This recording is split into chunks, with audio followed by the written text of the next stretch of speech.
Who can find a virtuous wife? For her price is far above rubies. The heart of her husband doth safely trust in her, so that he shall have no need of spoil. She will do him good and not evil all the days of his life. Proverbs 31, 10, 12. I'm going to start that over again because I forgot to get Instagram involved. I'm going to get that going. Whoops. And then read that quote over again and get going with you guys. That's okay. It gives us a chance to get rolling here. I got to plug in my phone and get my Instagram fans on board. Forgot about that. So let's see. Yeah, that should be good.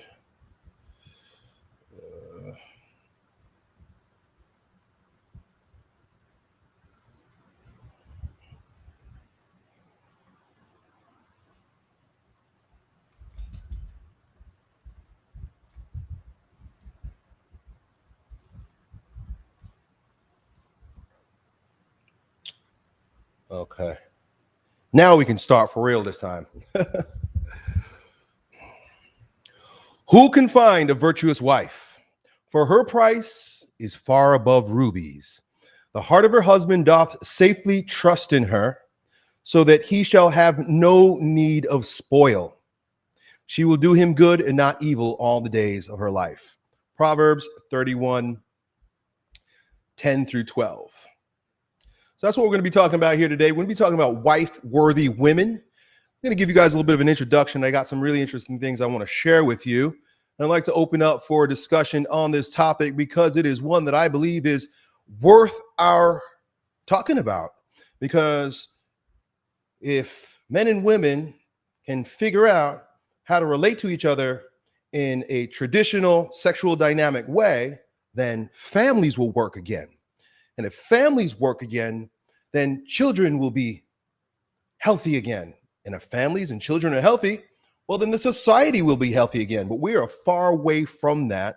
But I have some hopeful ideas about how we might repair it, how our generation may be the ones to make things better. We can complain, or we can do as some red pillars suggest and just enjoy ourselves while the whole thing burns down. I tend to think a little bit more highly of our dignity and nobility as humans and men in particular. So let me begin by saying I began identifying myself with the YouTube Red Pill Manosphere community in about 2019 when I was invited to speak at the 21 Convention's first Patriarch Summit. And I gave my talk, Defending Marriage in a Degenerate Age. You can go on YouTube, you can look that up. Elliot Hulse, Defending Marriage in a Degenerate Age, my first talk at the Patriot Summit. And by the way, I'll be speaking again there this fall for a fourth year in a row. And you can buy tickets from my affiliate link at fathersrule.com if you want to hear me speak at this year's Patriarch edition. I chose that URL, fathersrule.com, because patriarchy literally translates as father's rule. And we can see how fathers have fallen out of authority. Our society has completely fallen on its face. Anyway, I knew that my position in this manosphere world was very different than most of the other speakers and influencers, given that I have had a successful marriage for going on 20 years and haven't personally experienced many of the struggles that most of my followers seem to be having with modern women. I also grew up in an intact family with a strong father and supportive mother. I'm also incredibly blessed to have the examples of my own parents and have so far modeled their success in my family. In my research, I have discovered that the ravages of cultural Marxism, and specifically the branch called feminism, hath wrought on intersexual dynamics in the West and the destruction of the family. For more on that historical take, you can watch my 21 Convention speech from 2020, Make Men Strong Again.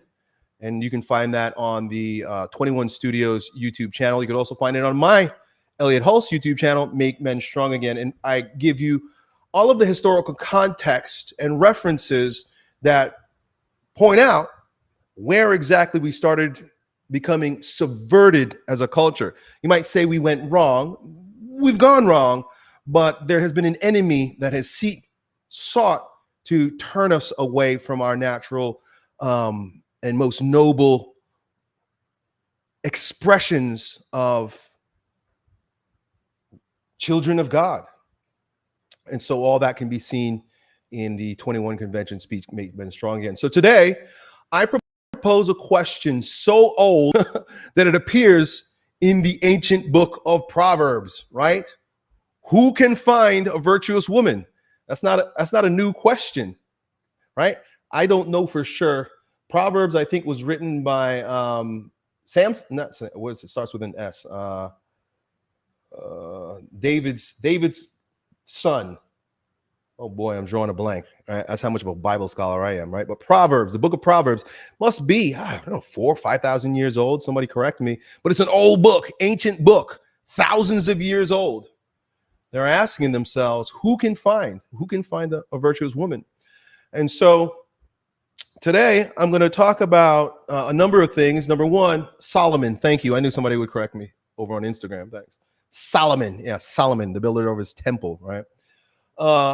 So today, I'm going to begin by talking about what is meant by a virtuous woman. And of course, that's a topic that could take us months or years to unravel, but I'm going to give you just a quick gleaning from some resources that I have here. Also from my own experience. Like I said, I'm blessed. I'm lucky. The grace of God has allowed me to be with a woman that has demonstrated tremendous virtue over the many years that we've been together. Of course, we started dating when we were in high school.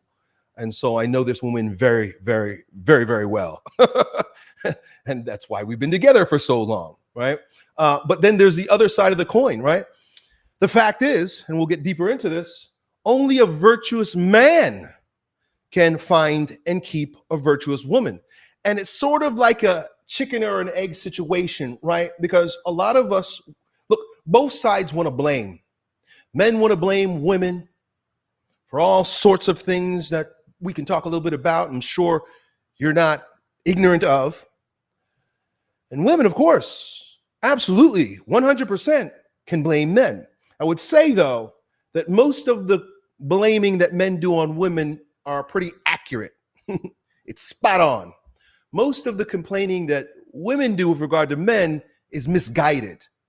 And it's sort of, I don't want to say it's normal, but women can't see certain things that make them think that they want something from a man that they really don't want. A lot of women think that they want from a man for them to be more like a woman, right? It irritates women when men act like men, but it also opens up polarity. And so a lot of the complaints that women have are, like I said, misguided. But anyway, that's neither here nor there for today. We're going to be talking next about virtuous women. And so I'm going to be referring to this book for the next few minutes, Biblical Womanhood, a study guide by Lori Alexander. And if you don't follow the Transformed Wife on Twitter or Instagram, as a man, I got to be completely honest, I've learned a lot about what to look for, not that I'm looking, but when I'm giving advice in a woman from this old woman. And she's really, really based, really, really smart, really, really wanting to see relationships work. And so I would highly advise checking her stuff out. And then, of course, looking at this book. So some of you may be curious, right? Like, why biblical, Elliot? Why does it have to be? Why do you have to bring religion into this? And I will put this out there very plainly. The ravages that we have wrought have been a fruit of the modernist secular culture where God has been relegated to the dump. As the cultural Marxist, Antonio Gramsci in particular, asserted that in order to destroy the West, which was their intent because they knew they couldn't do it with bombs and bullets, they had to do two things, but with one in mind. What do I mean by that? Kill two birds with one stone. They wanted to remove the father. Remove the father. What does that mean? The word father comes from paternity. Spirit is pattern, right? Spirit is not a thing, it's the blueprint for a thing. And so he's referring to God the Father as well as Father in the home. So a part of the reason why or how I reverted back to the Christian faith is because I saw how Satan, through his minions, cultural Marxists, and there are plenty more, of course, sought to overturn the dignity, nobility of Western culture, which is founded on Christendom. And this is an old thing that's been going on for a long time. Christendom has been under attack since it began. But it is my assertion that if we were to go back to what works by our own choice, we must return to God. Now, we're going to go back either way. God has his plan. He's going to make happen what he wants to have happen. And if it means that we have to experience another deluge, right? Like where he came during the days of Noah and wiped out all the sodomites, right? I think that was even afterwards. But all the nastiness that was going on in the world. He comes through and he does a chastisement. He has a purging method by which he cleanses the earth of our sinfulness. And some say that we're more sinful now than even in the days of Noah. So we have a choice, really we do. And whether you believe in God or not, you have to acknowledge the cyclical patterns of nature. You call it nature if you'd like, but there's a rhythm there that we can see. And the Bible points out this rhythm. Things are good, right? Hey, let me put it out this way. A lot of you guys know this one. Hard times create strong men, right? But it doesn't even begin there, right? Let's go with this one. Good times create weak men. Weak men create hard times. Hard times create strong men, and then strong men create good times again, right? This is cyclical. This is biblical. But even if you look at there's this book called The Fourth Turning, where this pattern is recognized, and I think this is an ancient pattern. It's highly recognized and acknowledged as a look. What word am I using right now? Pattern. What did I tell you before about the word pattern? Pattern, paternity, patriarchy, father. Father is pattern. And so we see that God the Father patterns himself this way with these cycles. And I don't think it takes much to look at our world today and say, weak men are creating some hard times. Hard times are on their way. And some of us are starting to really feel it. And some of us are going to feel a little bit later. So we can just roll with the punches, I guess, and be wiped out. Or we can return to the Father, right? A return to the Father. Turn back to the Father before it's too late for you, right? Because maybe it's too late for the society to turn back to the Father. Maybe it is. I don't know. This whole Roe versus Wade being overturned and a lot of the amazing things that my governor here in Florida is doing, it almost seems like we're beginning to repent. We're beginning to, and I love that word. We're beginning to say, oh, maybe we were wrong, and turn around and start to do things differently. I've learned a lot about this Roe versus Wade thing recently also, and how Congress had nothing to do with it. It was a liberal justice system, the courts, right? The Supreme Courts that just decided that they were going to do it. We had no choice in it. Did you know that? Roe versus Wade, right? I learned this by listening to some podcasts. I'm not an expert. But that our government just decided that there's something going to do, right? Like Obama just decides I'm going to go into war, right?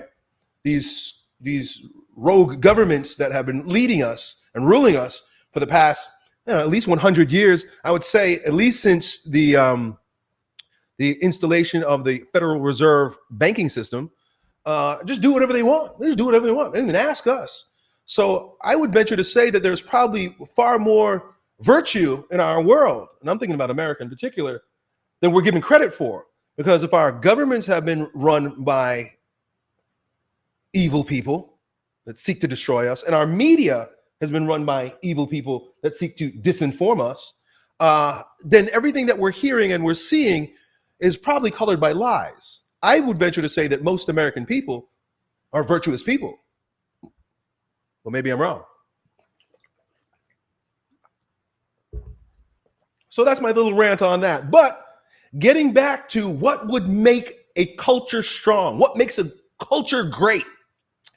Family. And how does family happen? Marriage. And how does marriage happen? Virtuous men and women. Virtue, I dare say, is the weapon of our day. I like to say weaponized chastity when I talk in terms of how men can retain or regain their lost power through simping. But it's not just weaponizing chastity, my friends. There's weaponizing all virtue to overturn evil and return us to our righteous place as men, sons of God. Okay, so enough on my righteous ranting here. Let's talk about virtue as it relates to some of what Lori Alexander has to say in her wonderful book, Biblical Womanhood, a study guide actually written for women. This is a study guide for women. If you have a woman in your life, daughters, your wife, sister, that is seeking some guidance in terms of what would be required to be a wife-worthy woman, this is a good book. So we'll start with number 1. She says, be sober. What is meant by that? Young women are to be sober. Sober means habitually temperate, not intoxicated or overpowered, not drunken, not heated with passion, having a sound mind. I mean, you could stop right there in terms of the women that you guys are dating right now. Think about the women that you're dating, even if you've met them with a sober mind. Did you have a sober mind, right? Because we have to acknowledge that, like I said earlier, virtuous women are only able to be found and kept by virtuous men. Were you even sober? And I don't necessarily mean drunk as a man, but drunk like with alcohol. But were you sober-minded, meaning the minute you saw her, you didn't let your boner think for you? Oh, look at that booty. Oh, look at her boobs. Look at her hair. Oh, man, she smells so good. You're not sober. You ain't sober. You drunk with lust, bro. But check out this woman. She's not intoxicated. Let's let that one be literal, or overpowered. Think about what feminism had wrought in terms of women's egos today, where in the workforce, the majority of women are managers today. Many of you, I would assume, work for overpowered women, right? I know a lot of you guys have even had women in powerful roles that you kind of get a crush on. It's not going to work. It ain't going to work. Overpowered women ain't going to work. She's never going to respect you. Not drunken, not heated with passion, right? And that word passion, you got to be careful with, because we tend to think like, oh, what's wrong with passion? It's just somebody who's really loving and full of life and excitement. That, I understand where you're coming from with that. That's not what it's all cracked up to be also. But have you seen her angry? Right? Have you seen her not just angry with you, right? Because you could say, oh, I don't like the way she treated me when she was angry. But have you noticed how she speaks to other people? Do you notice how she speaks to the man that's serving her at the table? Do you notice how she speaks about a man that has authority over her, i.e. her father? What is her relationship, not just literally to her father, but in sentiment, right? Does she respect her father? Does she love her father? Does she know her father? Or is she heated with passion and anger towards him? And then, of course, to men that are beneath her, right? Her little brother. I've talked about this earlier. You want to know about a woman, you look at the way she treats the two most important men in her life, one who has authority over her and one that's beneath her, if she even has these relationships. Her father and her little brother will tell you whether or not she's heated with passion or sober-minded. Having a sound mind. I would say that this is probably one of the most like top tier virtues that I recognize in my wife. My wife has a sound mind, logical woman. And I'm sure that's Big part of the reason why our relationship works. So it's not because of me, right? I am who I am, and that plays into it. And we both, because we just fit so perfectly together. But if I had a woman that was of drunk mind, of unsober mind, of a not sound mind, I don't know if my life would be so good. I don't know if it would be so, it's easy for me because my wife has a sound mind. We are also commanded to be temperate in all things. 1 Corinthians 9:25. Temperate means moderate in the indulgences of the appetites and passions, as temperate in eating and drinking, temperate in pleasures, temperate in speech and discipline. I know that it seems kind of cute these days when a woman has a dirty mouth. I know that they think it's cute, and a lot of guys, I don't know why, but kind of get off on that. Like these women who are very overly rebellious with their words, drop F-bombs and stuff like that. That's another one. Listen,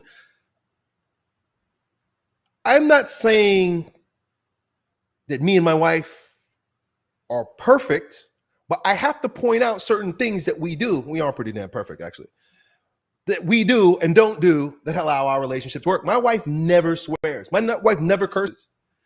When my wife was giving birth to our first baby, she almost cursed, right? While she was like, oh, and then she stopped and she said, I don't want to curse. She literally said that. I wish I had that on video. I don't want to curse. Think about these dirty mouth chicks. If they got a dirty mouth with dirty words in their mouth, that's not a sober woman.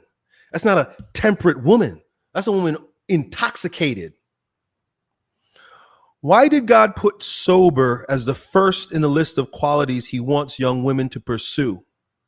Without discipline and a sound mind, it would be impossible to obey the following commands and walk after the Spirit. We, speaking about women, she is saying, are not to be drunk with wine, but to be filled up with the Spirit, with his Spirit working mightily within us and continually renewing our minds with God's truth found in his words. We will be transformed into his image, right? So listen, all this stuff, I know, especially to some of you guys who are like atheists and whatnot, think about the practicality of this, right? Because I'm going to do a talk pretty soon here on proofs of God, and I'll even do another talk on Jesus Christ. But that's not the point of today. The point of today is to talk about who can find a virtuous woman.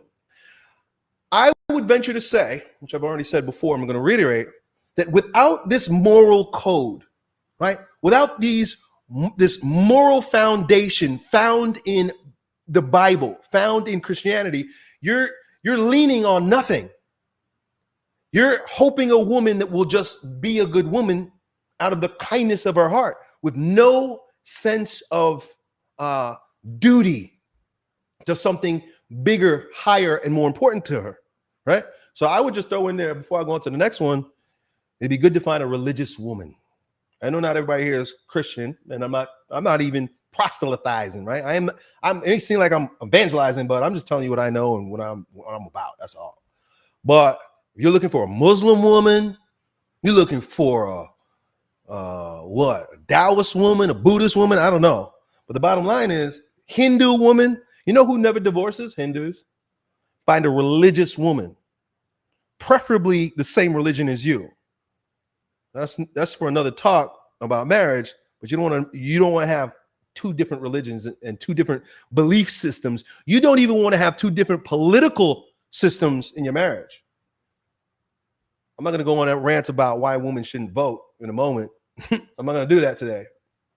But that's the reason why. It's because it destroys the family. It splits the family into different values, factions within what should be a unified family. I believe one family should have one vote. You could say, okay, it's just the man's vote, but it's really the family's vote, because a husband consults with his wife and teaches her why voting conservative is the right way. Men don't vote liberal. Men, there's no such thing as a liberal man. There's a man with a woman's mind. Number 4, discreet.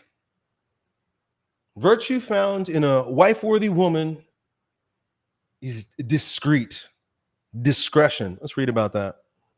Discreet means prudent, wise in avoiding error or evil, and in selecting the best means to accomplish a purpose. Circumspect, cautious, wary, not rash, not rash, not rash. Notice. Look up Proverbs 11:22. What does the Lord compare a woman to that has no discretion? I think you guys are going to like this one. A woman that has no discretion. Let's see what Proverbs 11:22 has to say. She is as a jewel of gold in a swine's snout. So is a fair woman which is without discretion. A fair woman, I think, which means a beautiful woman, fair maiden. A beautiful woman without discretion, that's not discreet, like we're talking about before, is as a jewel of gold in a swine's snout. Just think about that for a moment. A jewel of gold. Oh, there's a lot of value there. Oh, look at that beautiful gold, dazzling, glimmering jewel. And then you look at what it's attached to, swine. Notice this, guys. Notice if you guys are attracted to a jewel of gold that's looped through a swine's snout. I know it's very difficult for you guys to see these things, especially if you're out there fornicating and you're trying to have sex with these girls. All you see is that gold. All you see is that gold until you get that gush, and then sometimes you don't even see it then, but you get that post-nut clarity and realize, oh, that was a bad idea. Let's move on. Number 5, chaste. All right, I've been talking about chastity as it relates to a man's virtue. But let's talk about with regard to a woman's virtue. Chaste means to be pure from all unlawful commerce of sexes, right? Commerce. What is commerce? Trading. Unlawful trading of sex, fornicating. Applied to persons before marriage, right? It's unlawful to be effing before marriage. It signifies pure from all sexual commerce, right? Not riding a cock carousel. Undefiled. Applied to married persons, true to the marriage bed, free from obscenity in language, pure, genuine, uncorrupt. There are only 3 verses in the Bible that mentions the word chaste. And I don't think I have them here. Oh, I do have one of them. Titus 2 I pulled out. So let's see what Titus 2 has to say about chaste. It's to be discreet. We talked about that. Chaste. Keepers at the home, good, obedient to their husbands, that the word of God be not blasphemed. So these aren't Elliot Hulse's words. These are the words of God. Make of it what you will. Some people will say that that's racist. Sorry. It's racist to read the Bible, right? Just notice. Anything that the world is turning you against is probably what you need. The world turns you against Christ. It turns you against the Bible. That's probably what you need. Any direction that the world is going, guaranteed that's the wrong direction to go. Wherever you see the masses flowing, you're going with the current. Think about that. You know that new term that's been going around, the current thing? You know, people have been making fun of those who follow the current thing. You know, the only thing that goes with the current is something that's dead. If you look at the current of a river, the only thing that's going to go along with that current is the dead branches and leaves that have fallen in. If you are a part of the current thing, or hating the things that the world teaches you to hate and loving the things that the world teaches you to love, well, then you're dead like that, those dead leaves and branches. To be alive means to go against the current. Notice the current and go against it, right? Number 11, meek and quiet spirit. Meek and quiet spirit. Most women do not naturally have a meek and quiet spirit. Our culture promotes women being loud, independent, and doing what they want. This isn't God's will for us women. Let's study what he has to say about having meek and quiet spirits. Meek means mild of temper, soft, gentle, not easily provoked or irritated, yielding, humble, submissive to the divine will, So when you guys are quote unquote vetting women, right? We talk a little bit about that, right? Vetting these women. And once again, I speak this way because I want to see marriage work. I do. I'm a proponent of marriage. Now, of course, it has its ills as the government has gotten involved with it. That's a talk for another day. That's a talk for a totally another day. And even if you don't get a government license, marriage license, they still gonna marry you if you shack up, right? They got common law marriage in a lot of states, right? Just by mere virtue of cohabitating with these women, don't mean that you're free from government intervention, right? So I'm talking about a covenantal marriage, a sacrilege marriage, right? Sacrilegious, no, what's the word? Sacred marriage, right? Where it's sacramental. That's the word I'm looking for. A sacramental marriage between you, your woman, and God the Father. I think this is the last one here. Homemaking, number 12. Listen closely, because if you're vetting these women for virtue, for wife worthiness, homemaking is a skill that many young women are no longer taught by their mothers, since many of them had mothers who were away from the home all day at their jobs. Therefore, it is up to older women to come alongside the young women and teach them these skills. Homemaking involves working hard in your home and making it a place of comfort, peace, and order for your family. Along with homemaking, it's good to study nutrition and learn how to keep your family as healthy as you can. What's wrong with this, right? I know there are some feminists that will say, Elliot, this is horrible. There are many other things you can find to do at home, women.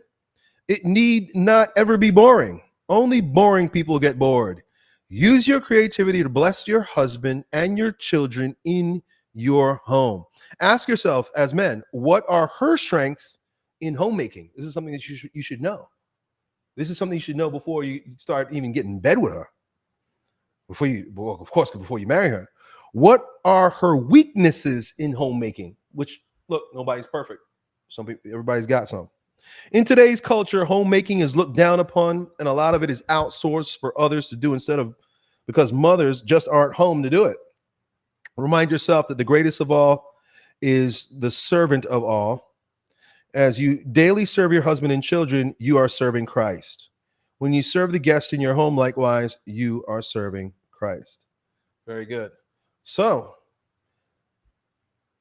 that's what we have to say about that. And we are moving along very nicely.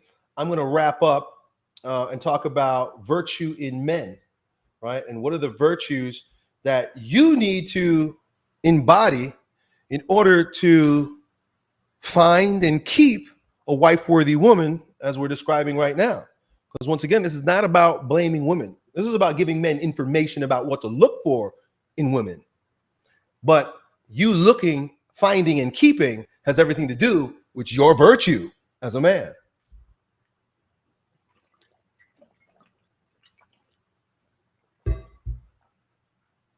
So I'm going to pull a few of them out here for you and share with you. Number one, let's see. I got to get my pen out.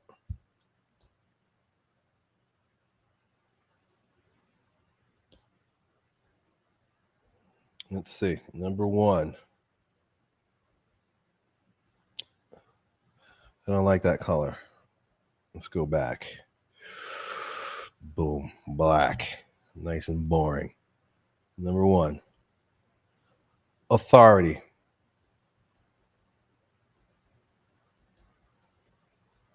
As a man, I spoke about this at length last week. You must display the virtue of authority. That means two things. That means have an authority and submit to an authority as a man. This is the thing with a lot of guys. They want their wife, they want their woman to submit to them, right? They love to hear that part of the Bible. Oh, wife, submit to your husband. They love that one. The problem is that if a man doesn't submit himself to an authority, he absolutely cannot expect that a woman is going to submit herself to his authority. What do I mean by that? Authority in God the Father. It is proper for a man to venerate his father. And I know it's difficult in this day and age because many of us just don't have fathers. But you have the eternal Father, the divine Father, God the Father. And if you want a woman to really submit to your authority, she must be able to trust you.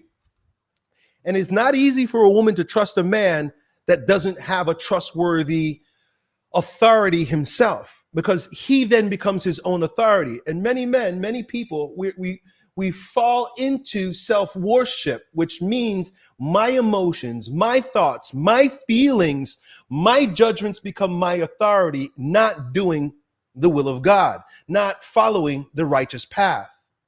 And so if you want to be recognized as an authority, you must submit to the authority of God the Father. Then you must stand in the place of authority, knowing your role within the relationship. It's so tough today. I get it. I know, because women don't like to hear this and men don't like to say this. Men, I even as myself included, I remember thinking, well, I'm no authority. Who am I to have authority over my wife, right? I had a blue pill way of thinking. But then I realized that every organization has a hierarchical structure.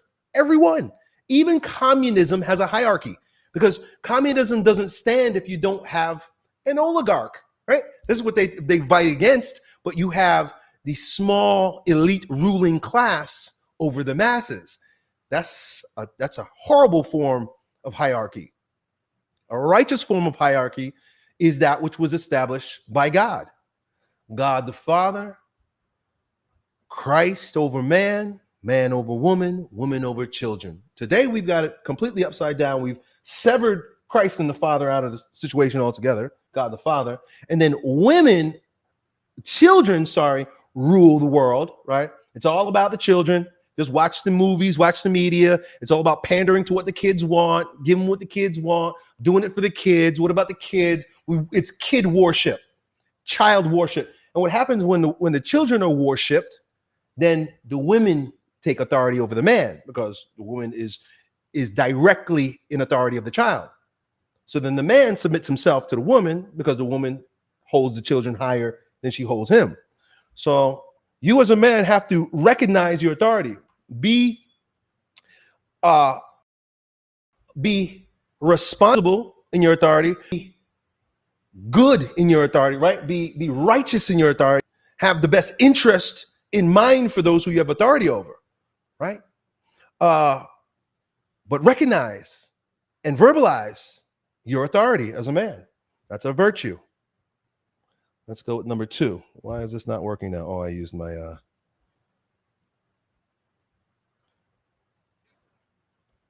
number 2. Loyalty. This is specifically as it relates to marital chastity, being loyal to your wife, being loyal to your women, right? I don't know who cheats more today, because I keep hearing contrasting views. I keep hearing different things. I hear that women are cheating more than men right now. And in fact, I put out a study the other day, where I asked all of you, a survey the other day, what would be the number one quality that you would look for in a woman that you would believe is wife worthy? And the number one thing that you guys said, all of you, I put that on Instagram and I put it on YouTube, was loyalty. Loyalty. But if you're wanting loyalty from a woman, you got to know how to develop loyalty in yourself as a man, right? Do you do what you're going to do? Say what you're going to do, what you say you're going to do, right? That's a part of honor as well. Are you loyal? That means through and through, sticking it out, whether it gets difficult or not, right?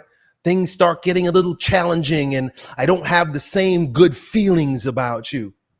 And then cut and run. Not very masculine at all.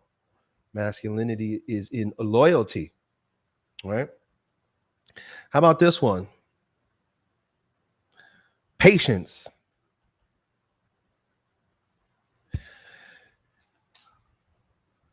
There's a lot of complaining about women. I see it all over. And I receive the questions and the emails and the concerns. And I see all the videos and stuff. And I would venture to say that most of what we are experiencing with regard to women going astray, I would say all of it is our fault. because we have not kept the boundaries that keep them safe from making the bad decisions that they've been making. Reason why is because we've submitted to the puss. And so we will do whatever a woman wants us to do, and we'll put them ahead of ourselves because of what they got in between. And then we get upset. We get angry because they're not being what we want them to be, especially when we know how beautiful marriage and family could be. So we got to be patient because we've fallen so far away, not just with women, but with ourselves in the world that we live in. We got to realize we can't fix this right away, and that it's going to take some steel-hearted, long-suffering efforts to get us back to where we want to be. Patience. And I'll put one more: integrity. Integrity as a man. Integrity means intact, that all pieces come together. Integrity of mind, integrity of heart, integrity of action, having all things lined up. And the thing is, integrity is flimsy when it isn't ordered towards something. And so I'll finish with this, that when we order ourselves to God the Father, the pattern above, when we order ourselves to the divine as men, then all integrity flows down from that. Order yourself to the will of God, men. Allow our thoughts and our emotions and our actions to be in alignment with that, and then all things will fall in place. I think Christ even says, seek first the kingdom of God. Seek first God the Father, right? The kingdom of God. Think about what a kingdom is. A kingdom is the pattern, right? It's the building blocks. It's the thing itself. Seek first the kingdom, and then all things will be added to you. So that integrity begins first where you are ordering your mind, your heart, and your actions, man. And so that's my little rant on that today. By no means all exclusive, by no means complete, but just something that I felt would be worth speaking about with you today. So that being said,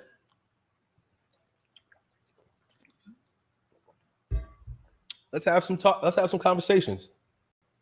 Let's talk, fellas. I'm going to go over to YouTube now, and I'm going to look for your super chats because there's way too much going on here in the chat for me to know who to speak to. What happened here?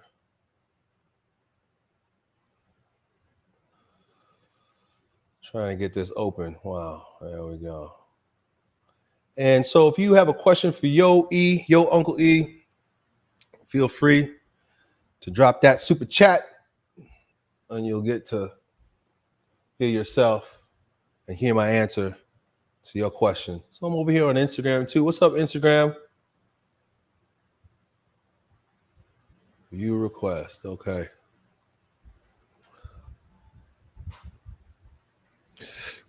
Joshua Chapman. They do exist in our culture. They do. There's no question about it. And I think my point here today was to give some insight as to what to look for if you're wanting to find those what do they call them? Unicorns. Right.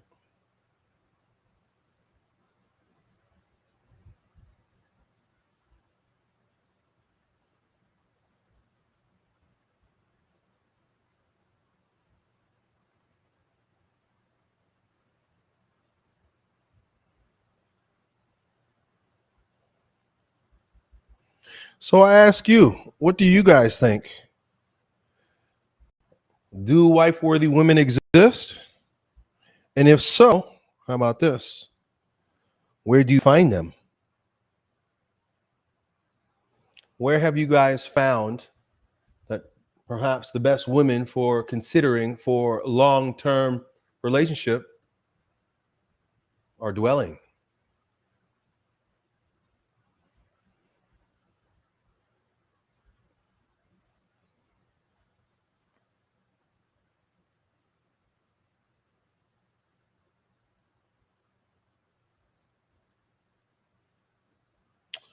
Uh, Jesus Rivera, the point you made about being sober-minded and not drunk with lust is really true. Can you talk a little bit more about that? Yeah, I mean, I think I covered everything that needs to say with regard to it, but it's sort of a pandemic of sorts because I don't think it's easy to find someone, man or woman today, that isn't drunk with lust, right? And you know that this is true when I ask people, are you content? The true mark of someone who's not drunk with lust is whether or not they're content. And I like that word content because it's, of course, triggering. A lot of people say, oh, you should never be content. Don't be content. But content means to be completely present with what is and not hankering, not needing, not wanting, not grasping and drooling over that which you don't have, be it sex or food, right? So there's much to be said, but I think it's a problem that both men and women, we all struggle with.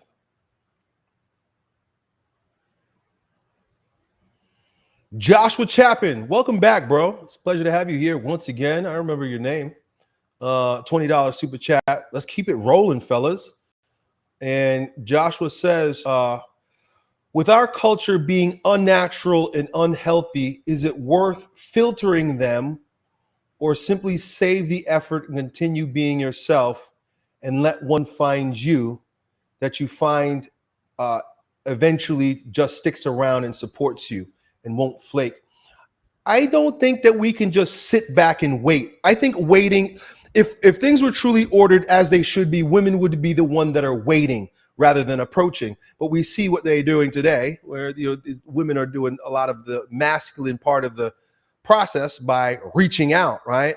We know that is unfeminine for women to reach out because you just look at the organs. The penis organ is a reaching organ. It's an active organ, right? The penis is active. It activates and it reaches. Very masculine. The feminine organ yields and opens. And so as a man, with regard to your question, you must be active. I don't think that we can sit back. I think it's appropriate for women to not just prepare themselves to be good wives. And I think about this in terms of my daughters and my wife and how she's a good role model to them and the conversations that we had. My children, my daughters are very active in preparing, right? Opening up, meaning learning the skills of homemaking, learning how to be a good wife and mother by mirroring their mom and learning these virtues that we're talking about. So it is for a woman to sit back and prepare herself for marriage or for long-term relationship. I know marriage is kind of a loaded term and it makes you guys cringe, but it's really what I'm talking about. But a man must be active in that. And so I can't help but to think that a lot of what could be learned from the so-called pickup artists is well worth study. Now, of course, the end of a thing is what colors its value. If the end of learning pickup and day game and talking to girls and how to have intersexual dynamics that are smooth and enjoyable is so that I can get her home and get her into bed, well, then in my opinion, that's not resourceful. That's not going to lead you to a healthy marriage. But if you're using, I don't want to say pickup techniques, it's not even pickup techniques. I think it's more a matter of what men may have once known. They learned from their fathers and their grandfathers how to be with regard to women in order to get a positive response out of them, that these things are well worth learning. And that I say, be active in your searching with regard to a woman. Now, it depends on your state in life. If you're still not holding your frame, meaning you are not making enough money, right? And you can't support a family. That's really what I'm talking about. You really can't support a family because it is a woman's luxury and a man's responsibility to support her when she becomes your wife, because her main objective, her main job is to make children and to care for the family. And if your salary can't support her to do her job, then you're derelict in your duty. So make sure that you're in a place where you can support a wife and a family, and then make an effort to go out and meet women. And there are better places than others. I'm not going to get into that right now because I'm not an expert in that, but I've read a lot of books, one of which is really good. I'd say that this is a really good book. It talks a little bit about where to find women, the biblical masculinity blueprint. Go out actively seeking, but then vet the way we've been talking about right now. Buy that book that I referred to earlier today, right? Biblical Womanhood. And then use that as a measuring stick when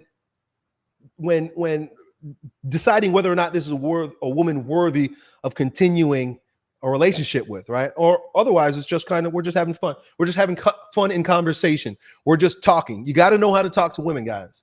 I don't want to ever come across as ignorant or naive of that. You got to figure out how to talk to women. You got to get out there and you got to be active in that, like the penis. You got to be active, not passive. Armchair quarterback. Thank you for your $10 super chat, bro. Yo, Elliot, I'm courting a nice Christian woman, but I'm not in great financial shape for marriage. Should I wait until I get straightened out or worry about finances as I go? Listen, I just have to share with you my experience. Me and my wife, we got married and we were both dead broke, deep in debt, credit card debt, college student debt. And even still, we decided to keep her home. And I was a struggling personal trainer. If you know anything about my story, I was a struggling personal trainer in a new city in Florida. And I was struggling to make ends meet. And I was living in my parents' house. And I started strength camp out the back of my van by training people in the parks with trash. So I know that it can be done. In fact, because it was done this way, because we came up together, my wife and I, she wasn't added to me after I was successful. So it wasn't like I think Rich Cooper says, women don't go with men race. They wait at the finish line for the winner, right? And I understand that. And I understand why they do that. But there's something wholesome, there's something beautiful about having a woman trust you and follow your lead when you're not on top of your game just yet, so that when you are on top of your game, you know that she's loyal because she was there from the beginning. I'll finish up with this beautiful quote that I once heard, that a good woman, will give her best years to her man, right? That means her youthful years. When she can find all the guys she wants, right? When she's young and fresh, spring chicken, right? Her best years, right? She's most sexually, in the sexual marketplace, her value is its highest. If a woman gives you her best years when she's young, then you give her your best years, because a man's best years aren't until much later when he starts to actually develop his frame and he gets in great financial shape and stuff like that. So if you're courting a nice Christian woman and she holds the same values as you, and it's up to you to decide, but you feel like you guys can do this together, I don't think you should wait. I think people date way too long. These people who are dating each other or courting each other for 6 years and stuff like that. A year, I think, is good. A year, but don't wait till you have $100,000 in the bank. It'd be good to have some momentum going and a vision. I think that's really important. Most important thing is to have a vision and to be on a mission and to be dedicated to that path and to know that you're going to provide and you're going to protect. But I can't with good conscience say that you must wait. It's not a bad idea to wait, but there's something wholesome and beautiful about growing together. Done.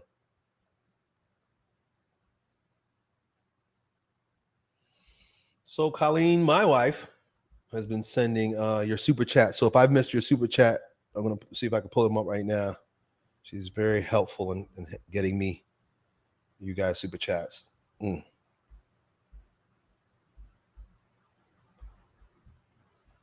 Okay, so we got one here by Nature Boy, $5 super chat. Thank you very much, Nature Boy.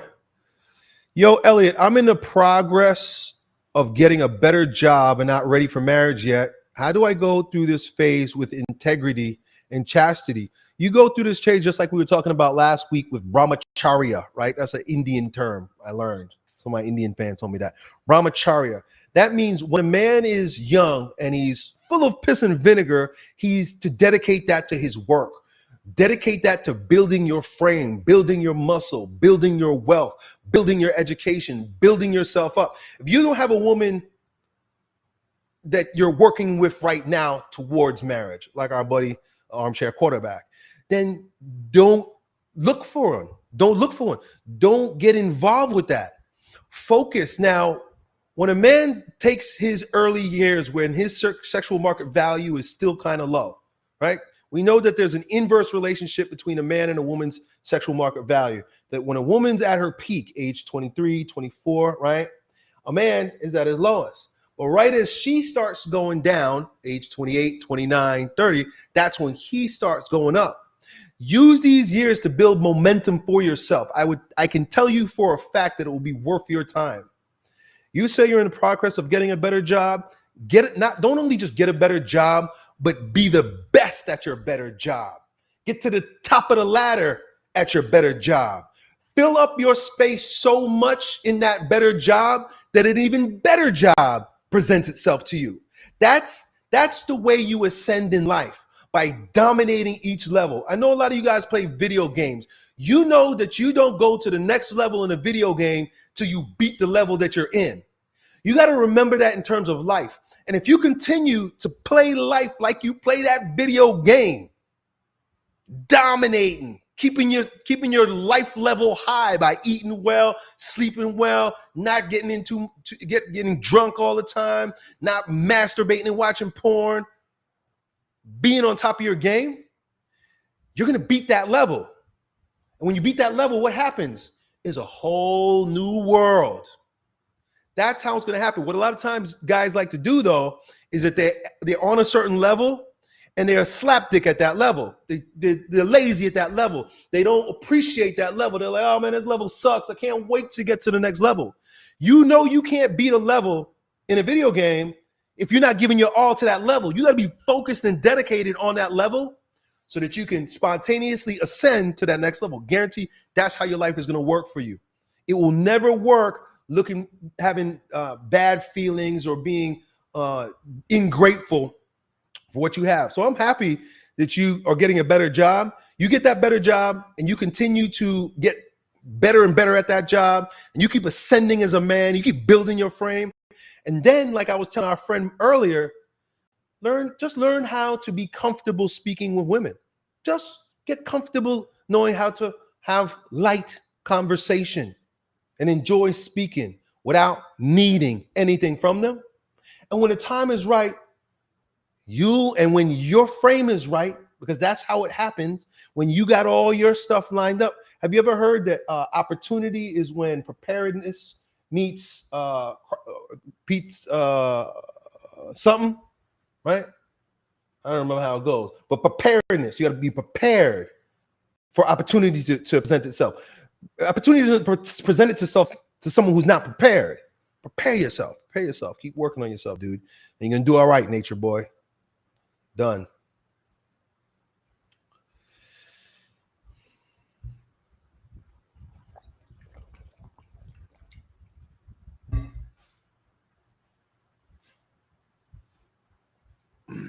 Okay, let's keep it going. Mysterious Realm, $10 super chat. Thank you, brother. Much appreciated. He says, I do believe wife material exists. However, I do believe men as well are not putting our weight.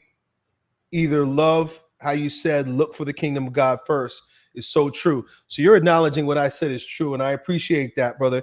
Yeah, listen, a lot of times when Christians or people who read the Bible, right, who see the wisdom in the literature, refer to the garden and what happened in the garden, it's always natural to want to blame women, right? Oh, Eve, look at what Eve did.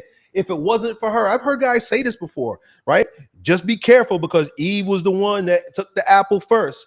But you got to understand something. Adam failed first. Adam failed first and last. You got to blame Adam for not protecting the garden. You got to blame Adam for following his wife's lead. You got to blame Adam for shirking responsibility. And then you know what he does? He blames God and blames his wife.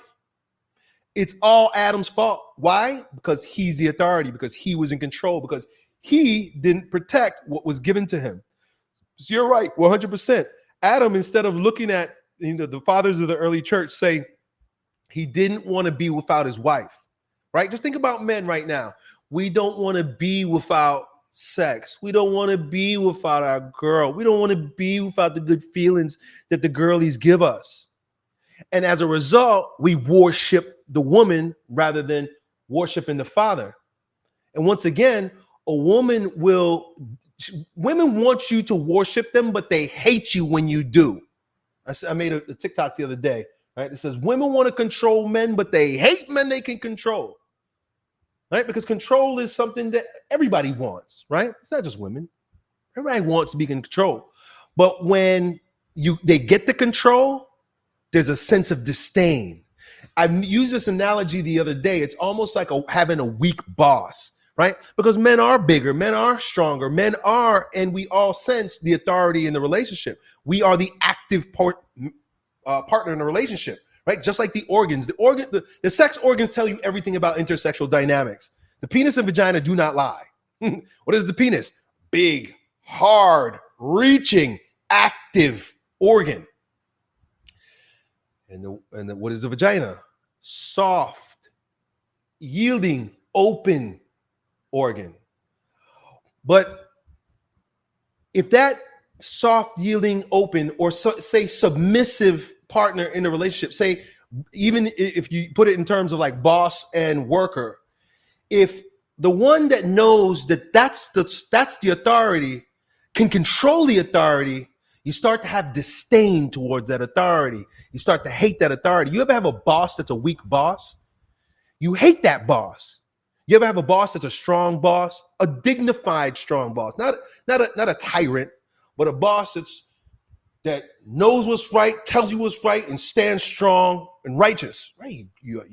I had a football coach like that, Coach Barton, and you want to follow that guy. Man, I want to follow that guy. He's so strong. But if he's weak, soft-willed, and easily manipulated, inside you kind of feel icky.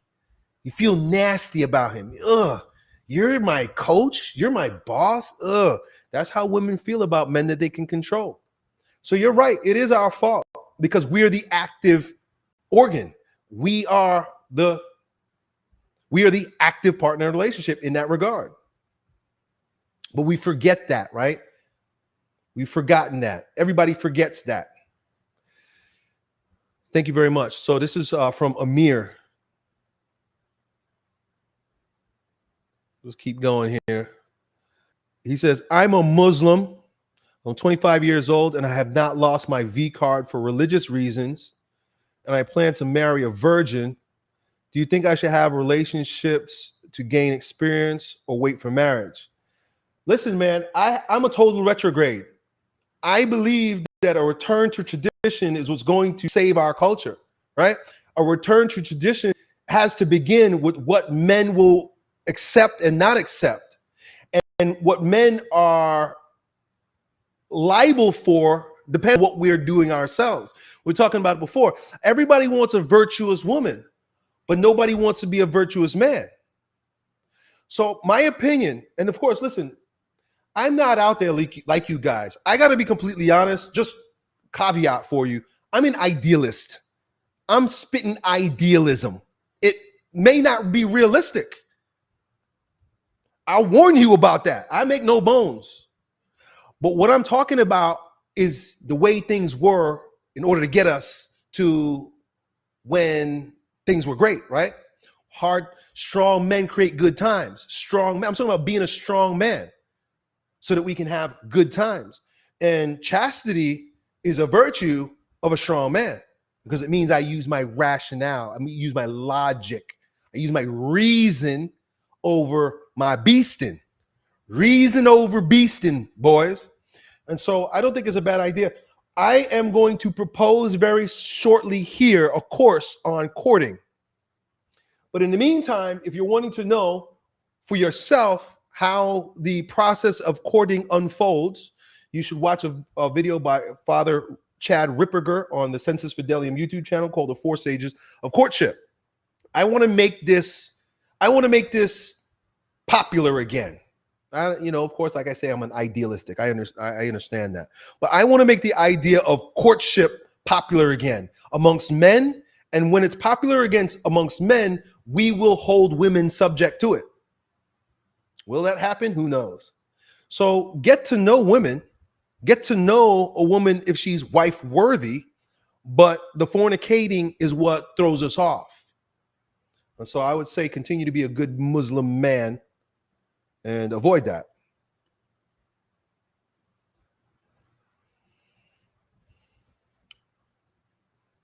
JC Hernandez. Yo, Elliot, how can I, as a man, practice being more stoic if a man has an animated personality? Bro, I have an animated personality, right? Even the way I talk, I'm not very stoic the way I talk, right? I talk with a lot of charisma. I use my hands, I use my face, I use tonalities. Having charisma has nothing to do with being stoic. Stoic is about, as I spoke about last week, stoic is about submitting yourself to the will of God. It means allowing what is to be what is without being emotionally moved, right? So when things go bad, do you whine? Do you cry? Do you complain? Do you worry? Or do you say, by the will of God go I, by the grace of God go I, all things will turn out perfectly for me. And I will accept these challenges. I will accept this suffering as a form of penance or strengthening of my character. Being a stoic man is about not being blown around by the wind of emotions and circumstances, right? Now, to be animated just means that you're a charismatic speaker, but to allow your charisma to carry you in an emotional tumult, well, that can be a problem. If you have one of the things that people have noticed about me, right, and I don't do very many interviews, but I might start doing them once again, is that when I'm in conversation with someone, particularly if I'm the interviewer, I'm very quiet. I'm very reserved. I hold my ground quietly. I'm very stoic in that regard. But when I'm spitting, bro. When I'm spitting. So I don't know I don't think that there is I don't think they're mutually exclusive. I think you could be very animated in your personality as long as your emotions aren't flipping you about. You're not getting flown around and blown around by the emotions of the day. Thank you very much for the $4.99, Jace. Derek McMahon, $9.99 super chat. Thank you, brother. Getting married in July. I desire money and time to be a household patriarch for my wife and family in the future. How do I go about increasing income a biblical way? Think and grow rich? Well, listen, increasing income is not contrary to the biblical way. In fact, if you are a husband and you are a father, it is your primary vocation to provide. You must work. You must increase income. You must do what's required in order to provide for your family. There ain't no question about it. If you fail in that, you're failing in your vocation, and God will ask you why, right? When you die and you meet your judge, he's going to be like, whoa, why didn't you try to make more so that you could take care of your family? Your family was suffering and you weren't willing to work a little harder to put food on the table. Now, there's a difference between working as a means to an end. Now, that's super important because I actually, in fact, I got a video that went up yesterday that's about this. It's called like a man's true mission in life, something like that. Went up earlier today or yesterday. Check out this channel. Your work isn't number one when you have a family. Your work is a means to support what is number one, which is your family. I was watching a interview with my friend Jason Capital. He and I have known each other for a very, very long time. So I'm a big fan of him. I like him. But he and I are very different. And he was on the Fresh and Fit podcast. And I don't watch Fresh and Fit, but I only watch it because Jason Capital was there. And he was explaining how he has a wife, but they don't have any children. And he explained to his wife before they even got married that marriage and family is not my first thing. My work is my first thing. You come second. I acknowledge him. I acknowledge him for saying that. That's okay. But if you have a family and you're doing it the biblical way, like you're talking right now, meaning the righteous way, then they are first. My family is first. My wife is first. My work is a means to an end. I do this so I can do that. You see what I'm saying? This is also Dan Kennedy, who's one of the most brilliant business minds of the time. I love Dan Kennedy. Check out Dan Kennedy's stuff. I learned so much of my marketing skills from him. He says, you must design your life first. He says, you must know what you value first in your life. Design your lifestyle first and then build your business around it. And that's what it is that you're saying right now. You said, I want to have time to be a household patriarch for my wife and my children. Make that your first goal. And then it's very simple. What kind of business can I build around that? I could say for sure that the business that my business has become that. In the beginning, I was a gym owner, so I couldn't do that, right? And as soon I started my gym in like 2006, I started strength camp like 2005, and I knew very quickly that this wasn't going to be something that was sustainable for the type of family life I wanted. I wanted to be home. I wanted to be with my family. I want to be able to go to my daughter's soccer games. I want to be able to do things with my wife. I want to be able to have full dominion over my time so that I can give myself fully to my family and at the same time make enough money to give them a good life. So you and I are lucky. I'm lucky, first of all, because there was no internet when I was growing up. And then around 2005, when I started strength camp, I realized, hey, if I'm ever going to make this work, I got to figure out how to make money from my laptop. That's why I created the non-job revolution, right? I even started teaching you guys about that in 2012. I said, hey, it'd be good to learn how to make money with your laptop, make money with the internet. This wasn't available in my father's day. This wasn't available even one generation before us. They had to work outside the home, either that or they worked on their land. Very rare was it possible for a father to have a home office or even to have his children and wife. Like, look, my wife, the only reason why I see her super chat is because my wife is working with me. I will be employing all my children. It's a family business, right? And that's what I wanted. I wanted my children to learn how to work by working for me. I wanted my wife is not a lazy woman and she wants to work. What does she do? She works for the family. And when she has time, she works for me, right? Even that, I never wanted her to be a full-time employee for me, ignoring the family. My wife's first and foremost job is to be a great mom and to be a great wife and to take care of the children. I think we need to come back to the fact that that is our primary vocation. And I think you're on the right path. Learn internet marketing, learn copywriting, right? And it's changing all the time. Learn how to use ads, right? Learn how to make money on the internet. And that way you can work from home, dude. And I know we need all kinds of workers out there, and I do not denigrate any man who works with his hands out there. In fact, I admire men like that know how to do stuff and fix, like my dad fixes cars, right? My dad is going to come live with me. I can't wait till my dad comes live with me because my dad is a real worker. I'm a fake worker. I'm a soft worker. I work with software, right? So I'm grateful for that, but at the same time, I see its ills, and it makes most men soft. You work with software in a soft business, you have a tendency to grow soft. That's why I got to stay hard lifting. So a lot of value there for you there, bro. You get married in July, by the way. Congratulations, man. Make it work. Make marriage work again. Make marriage great again. Make family great again. Estevan Salazar, How do I find God? You know what's wonderful? And I'll keep this short. God reveals himself. God has revealed himself through scripture. God reveals himself through the prophets. God reveals himself through manifestations of God, i.e. Jesus Christ. If you want to find God, look at where other people have found him through his revelations, right? It's not a very deep answer because I got to keep it rolling because you gave me a $2 super chat for a $1 million question. But that's a great starting place with revelation.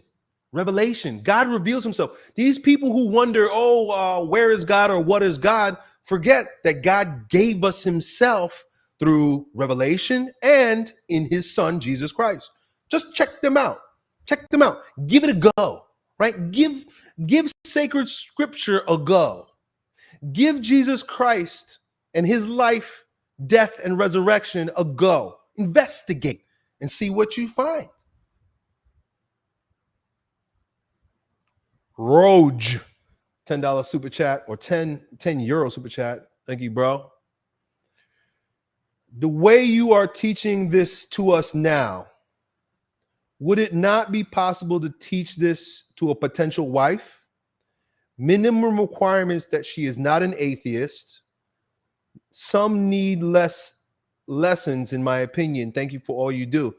Yeah, I think that that's a good idea to teach this to a potential wife, right? Like if you are vetting a woman for marriage and you're courting, meaning like it's very clear, but to the both of us that we're considering each other for marriage, you should have these conversations. Like for example, pull out that book that I just shared with you guys, right? The biblical womanhood book, and have conversations about that. Say, what do you think about a woman being sober-minded? What do you think about a woman being chaste? What do you think about a woman being meek and mild? What do you think about a woman being a homemaker? Right? Have these conversations, not in a how could I say it? Not in a denigrating way, but in a curious way. Hey, I want to know what your opinion is. Be genuine in your wanting to know what is your opinion on these things. I'm really curious, right? And of course, you take that answer and you use it as feedback for whether or not this is going to be a wife-worthy woman. And I do agree that minimum requirement is that she's not an atheist. I wasn't Catholic when my wife and I got married. I've been sort of a promiscuous religious man, meaning bouncing from religion to religion. That's just being transparent about my past, right? I have a promiscuous past when it comes to God because I love God and they say that those who seek the light will appreciate it in any lamp that it shows up, right? Neither here nor there. But one thing for sure, God has always been a part of our relationship. Always, particularly as we approached marriage. Right? We didn't have a secular marriage. We had a Baha'i marriage. And then we were Baha'i for a while. Then we were Christian for a while. Then for about 4 years, maybe 3 years, I was wrapped up in the New Age for a little bit. And then I went right back to Catholicism. And it's always been Abrahamic.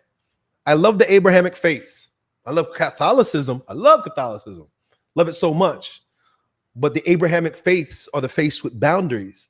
They're not these open-ended, do as you wish, New Age faiths. I'm not saying that, that Hinduism isn't boundary driven. Maybe it is. I know the Hindus never divorce. So, but definitely not an atheist, because if she's an atheist, that means that she has no meaning. If there's no meaning, if she believes that there's no meaning in life, then there's no meaning in your relationship. Because the worldview from which you approach life is going to color everything that you do. So if you come from a worldview that there's no meaning, then your relationship, your marriage, your family means nothing. Do you want to be with somebody who sees sees your life and her life and your marriage together as meaningless? Or here's the other thing too. A lot of so-called atheists aren't even really atheistic because they worship themselves. I don't even like to call these people atheists. Atheists at least think. They're wrestling with it. I'm talking about modernists, secularists, secular modernism, or or atheistic communism, meaning that it's all about this world or seeking pleasure, or like I said, self-worship. And any kind of religion that doesn't acknowledge a higher power always descends into self-worship, because then it becomes, well, this life is just for my pleasure. This life is just for what I think. And so I used that word solipsistic the other day. And then so all choices then emerge from the place of what's the best thing for me right now, rather than what is the meaning of this relationship, what is the right thing to do for my partner, and what is ultimately the most profitable path for our family. See, if you think solipsistically, right, because you self-worship, then that's why divorce happens. That's why these people, I don't want to just blame women, these people, they fall out of love and then they destroy their family, go off and do all kinds of things that they think is going to benefit their life, but then they grow old and they realize, wow, I destroyed my family. Right? Why? No God the Father, no pattern. You want a successful marriage and family, you must include God.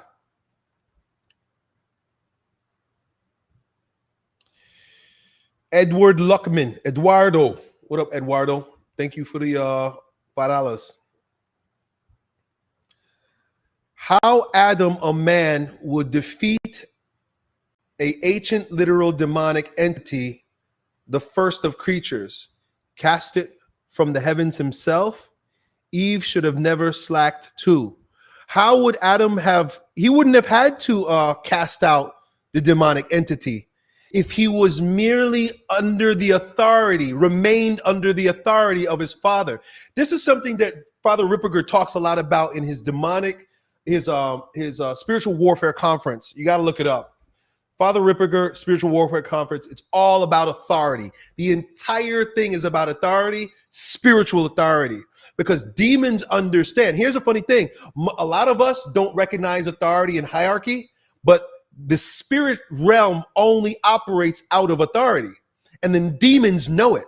And so the demons they can only subvert a person if he comes from underneath his authority. So that's why women are under the authority. Her wife is under the authority of her husband, because the minute she steps out from the authority of her husband, she's more easily attacked. So Eve stepped out from the authority of her husband. Her husband told her what his father told him, which is don't eat from the fruit.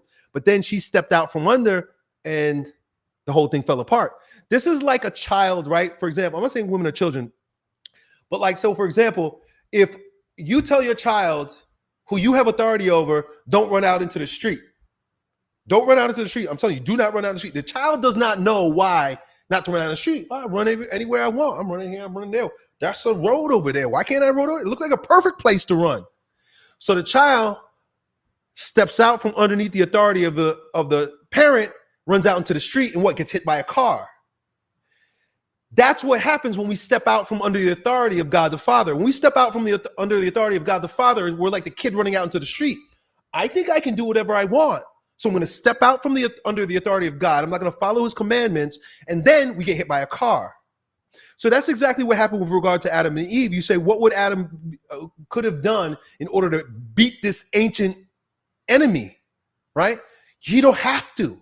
Just like the kid doesn't have to dodge the car if he just followed his father's law.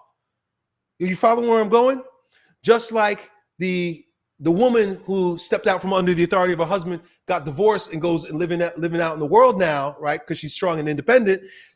She doesn't have to ultimately suffer, as most women do, after they destroy their family, because you stayed under the authority of your husband. It's all about authority. If Adam would have remained under the authority of his father and Eve stayed under the authority of Adam, none of this would have fallen out. They wouldn't have had to do anything. Just like the kid wouldn't have to dodge the car. They wouldn't have had to fight the demon. If they would have ignored his temptation, he would have gone away, because he knows that the only way he can attack you is if you step out from under the authority of God the Father. That's why it's so important for us to remain in a state of grace. That's why it's so important for us to follow God's commandments. That's why it's so important for us not to follow for the secular way of doing things, because then we fall into sin. And when we fall into sin, that's when we're most vulnerable for demonic attacks. Demons can tempt you when you're in a state of grace, but it's not until you fall out of a state of grace that you fall from under the authority of God that now you're easy to be usurped, right? Of course, God does as he wishes and allows that which he wishes, but always stay under the authority of God the Father, and you will always be in his protection.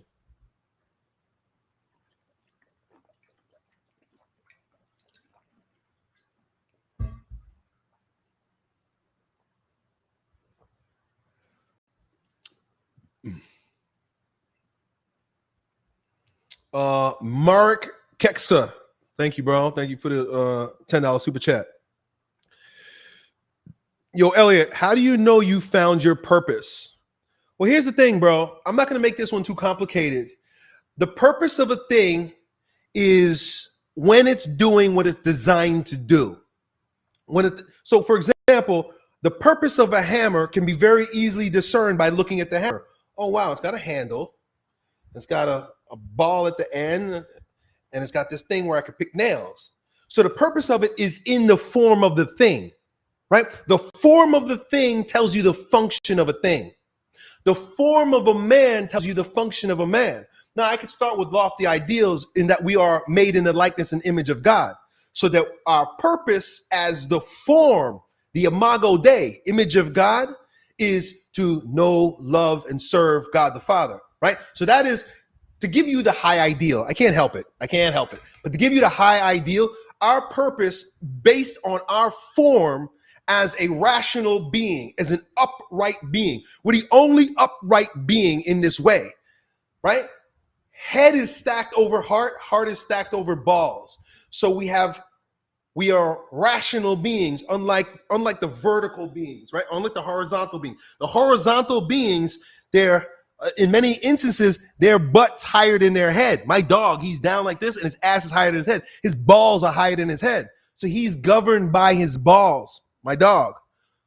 My head is above my balls. So our form is in a rational being, basically an antenna. Our spine is vertical.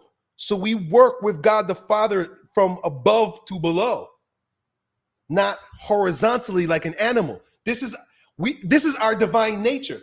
That's how you know that man is noble and divine, because he's upright. He's the one upright creature, right?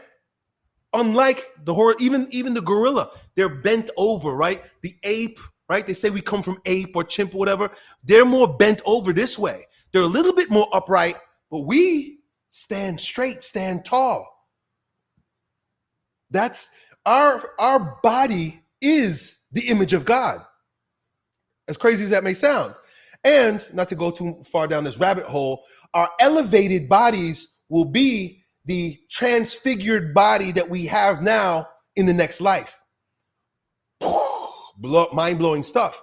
Our body in the next life, our light bodies will be a transfigured and a higher pitch of our current bodies. So you're asking me, okay, let me bring it back down to earth. We just went to heaven and back. You're asking me, how do you know that you found your purpose? Your first purpose is found in your form. Remember that. Form equals function. The way a thing looks tells you what it's for. Image of God. Now, practically speaking, if that hammer is never used to drive nails, it's never really found its purpose. It's just sitting on the shelf. You being a dynamic open source being, you and I, in a way, God is acting through us. As vertical beings with an antenna, God is transmuting. He's revealing himself through us. Whether or not it's a pure revelation or not depends on our state of grace or sin. But as God is working through us, our life path is revealed. From the very beginning of your life path begins to be revealed. Your purpose. People don't like to hear this, but your purpose is evident in your gender, right? Your purpose is not to make babies if you have a penis. Mind blowing for people today, right? Think about it. We could be as simple as that. Gender, your race, right? Your race is going to determine your state in life. I know people don't like to hear that, but it's true. It will have something to do with your experience in life. My purpose is evidenced in my form, my nationality, my language, my talents and faculties, right? So for example, my form is brolic. I'm strong. I've always been strong. I've been fast and explosive as a kid. It wasn't very difficult for me to realize that the best use of this tool was to lift things and to throw things and to bang my head against things. I also noticed that based on the form that I've been given, there's certain mental capacities, emotional tendencies that I have, talents that just come natural to me. All these things will start to show you what your purpose is. You got to look at what your form is now, what function is most congenial to your form in thought, your form in emotion, your form in body, right? And here's another thing too. You say found your purpose. Your purpose is never found like a jewel, right? It's never found like a thing, like, oh, here's my purpose. Your purpose is unfolding. It's unfolding. My purpose as a 20-year-old was very different than my purpose at 30-year-old. If I were to say at 20 years old, oh, I found my purpose, when I got to 30, guaranteed, if I tried to hold on to it, my life would pass me by. Your purpose also is evolving because you're an open source. You're a dynamic being. It's constantly changing. So for example, my purpose right now has a lot to do with fatherhood. Fatherhood. When I was 20, I'm 40 now. When I was 20, had nothing to do with fatherhood. Could I have said when I was 23 that my purpose has a lot to do with fatherhood? No, I had no idea. I didn't know if I was sterile. Right? I don't know. I don't know what's going to happen. I could say, oh, I want to have children someday, but it doesn't mean that that was going to happen. Doesn't mean that I was going to have a successful marriage and it was going to work out well. Doesn't mean I was going to have healthy children. Doesn't mean anything. If I'm 23 and I say my purpose is fatherhood, but right now at 43, it's very evident. Oh, my purpose is fatherhood. But guaranteed at 63, it's going to be very different then again too. I don't know what that's going to look like. I imagine grandfatherhood might have something to do with it or something else because it's unfolding. You never find your purpose. You allow it to be revealed. Done.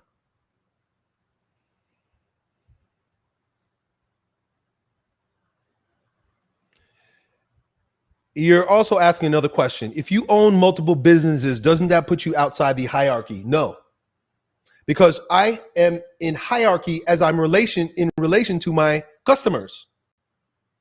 Do you ever hear somebody say the customer goes first, right? Put the customer first, right? What does that mean? Hierarchy. I'm not saying it's always true to put the customer first, but you're not in business if you don't hold your customer high. I work for my clients. The guys in my coaching program, I work for. In fact, I'm working for you right now. You gave me $10, which basically makes me hold you up and say, yes, sir, what do you want? I literally just did that. You gave me $10 and the hierarchy, you just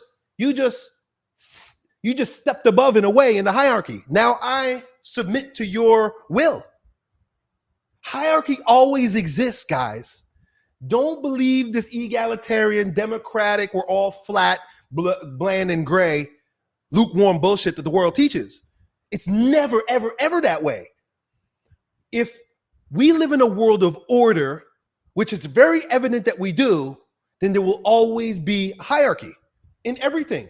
Look at the mineral, plant, animal, human world. And then above the human is the angelic realm, the divine realm. Look in terms of animals themselves. you got insects, you got reptiles, and they just get stronger and bigger and smarter. It's just the way it is. It's just like the way it is. But we've been so subverted by communistic thinking that we believe that everything needs to be flattened out and the same. That's ugly. That's bland. And that's why communism is ugly. There's no beauty. There's no beauty in communism. There's no beauty in egalitarianism because there's no sense of elevation. Why elevate? We're all the same. You guys got to stop it. You can't be a man and not recognize hierarchy.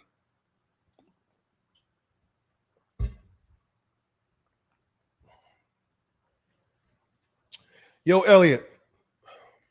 I'm sorry. So that was Marek, $10. Thank you. Frank Raggio. Frank, thank you, bro. 999 super chat. Yo, Elliot. My girlfriend of 1 year is a single mother and high notch count, but she's submissive to me and loves me very much. I am, however, struggling to come to terms with her past. What should I do? Well, if you're just entertaining yourself with her and you have no intention of making this woman your wife, which I personally don't think it'd be a good idea, then you're wasting both of your time. Like I said before, the purpose of a thing is often seen in its end. The purpose of a relationship is in its end. The problem is that people go into a relationship with no end. You guys go into these relationships with the means itself, meaning I'm just having a good time. We're just kicking it. We're just enjoying each other's company. We're just fornicating. We're just cohabitating. It's all effeminate, waste of time stuff. What are you doing with this girl? What is your purpose? We go into business with a purpose, right? You don't go into business without a mission. You don't go to business without vision, right? Let's use that word vision. That's even better. What do you do as a man without a vision? You start going to the gym to work out. You have a vision of six-pack abs, muscles, right? You go into a business, you have a vision of, I'm going to earn six figures. I'm going to make $1 million. I'm going to serve a lot of people. I'm going to change the market this way. I'm going to reach this niche. You have a vision who I'm going to serve. But you go into a relationship with the short-sighted vision of, I just like the way she makes me feel. What are you doing with this woman? And here's another thing too. Can you answer that question from a dispassionate place, meaning not addicted to the feelings that she's giving you, i.e., can you really see her if you're having sex with her? You can't vet a woman. I know I keep saying this, and a lot of people argue with me, but my contention here is that you cannot see a woman clearly when you're having sex with her, especially if you're enjoying sex with her.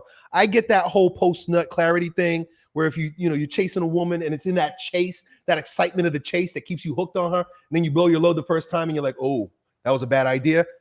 There's something to be said for that. The whole point is about that, though, that's diabolical, is that you shouldn't have been chasing that nut to begin with. If you're not chasing a nut, you have no anticipation. Just like a kid who's not excited all year about Christmas, right? It's freaking July. Not excited about Christmas because there's no anticipation for presents until after Thanksgiving. Now he's all giddy and excited and thinking about because he's going to blow his load on Christmas morning. If you're dealing with a woman and you think about blowing my load, I'm going to get that good, then you're going to be like that kid waiting for Christmas that can't wait. Treat a woman like Christmas in July. That prize is down the line. But you already are where you at. And then here's another thing too. She's a single mother. Look, I know that the guys in the red pill like to say, don't reward single mothers. Don't reward their bad decisions and their bad behavior by marrying a single woman. And I can't argue with that because it shows a lack of discernment. It shows a lack of couth and some of the virtue you were talking about earlier. It shows that she doesn't know how to make good decisions. And it doesn't mean that she can't change, but it's a major red flag. My advice to you is to get some clarity about what you're doing in this relationship by cutting off the sex. Stop having sex with her. Stop having sex with her for 90 days and then come back and see if what makes sense to you. Tell her you need some space so that you can get clear about where this relationship is going. Women always want to know, where's this relationship going? Usually because guys are timid. Where's it? And even though the man being the active partner is the one that should always know where this relationship is going. If you're in a relationship and you don't know where it's going and a woman has to ask you that, that means you're a time waster. You're a slapdick. You're effeminate and you're just in it for the good feels. If you don't know where this is going, then you're a little boy. So you have to tell her, hey, I got to get some clarity about where this relationship is going. And as a result, I need to pull back for a little while. I still love you, still like you. I'm not going anywhere. Don't go looking for other girls, or don't start watching porn, or don't start, wasting your time with other things. You're still dedicated to discerning whether or not this woman is good, right for you, but you're doing it with clarity rather than with a mind clogged with sex. And so if you want to know the truth, you got to take off them sex goggles.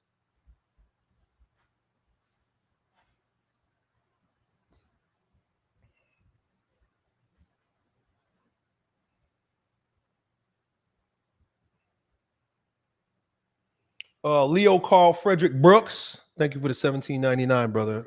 Much appreciated. Much appreciated.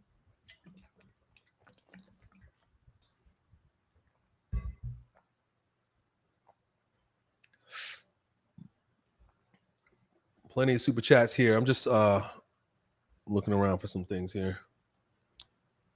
My wife is doing a good job. I see her outside, still sending stuff.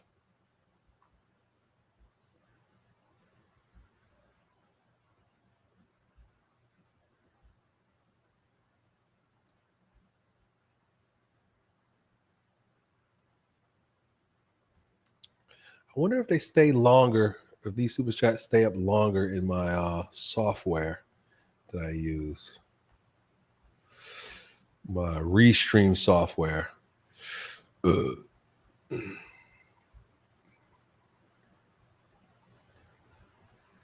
see a bunch of them here. I'm gonna keep going with you guys here.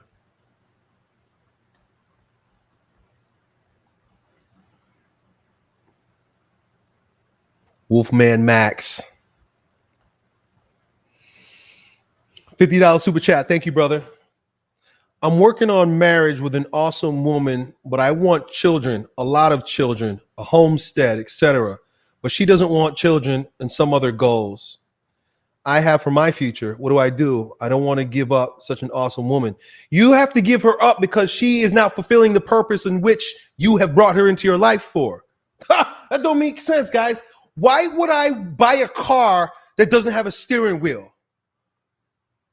Right? Think about that. Why would I buy a house that doesn't have a roof? I want shelter. That's why I bought this house. I want to transport. I want a transportation. That's why I bought this car that has no wheels. I want a family and children.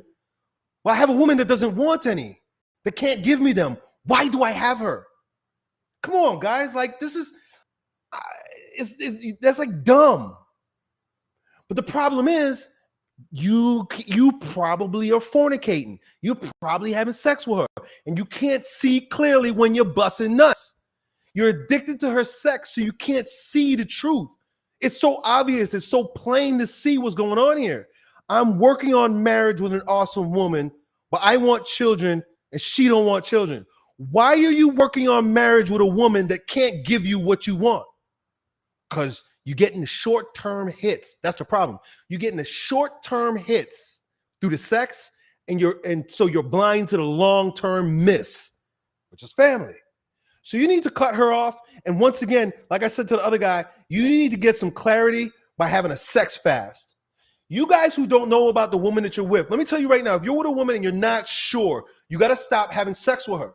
Because you cannot see clearly. You cannot vet her clearly. You cannot make rational decisions about whether this woman is worth being in your life if you're still blowing your load with her. Stop having sex with her. Come back 90 days and see what you discover. You say, I don't want to give up such an awesome woman. She's not that awesome. How is she an awesome woman? And she can't give you the very thing that you're asking for. I don't want to beat a dead horse, but a roofless house, no matter how beautiful it is on the outside, is not an awesome house.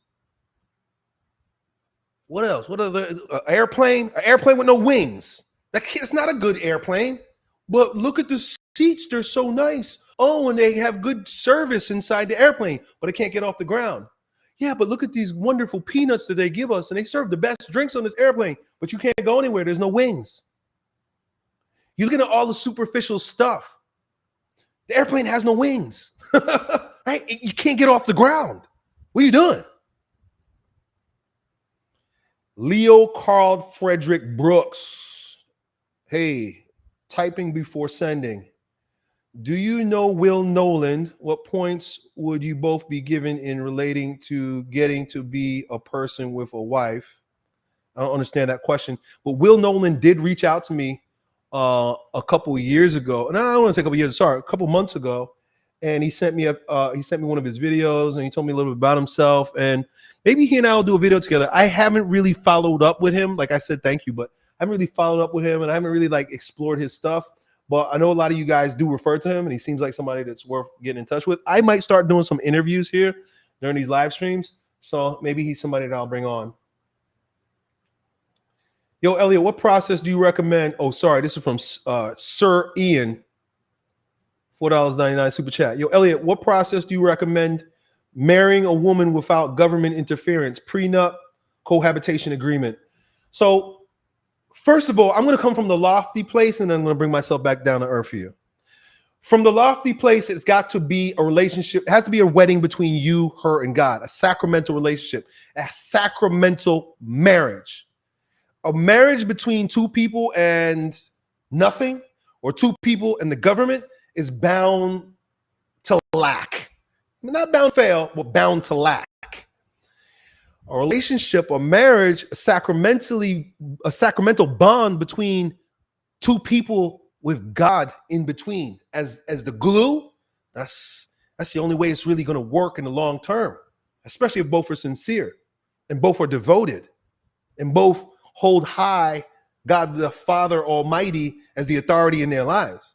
That will work because you're both ordered towards the same thing.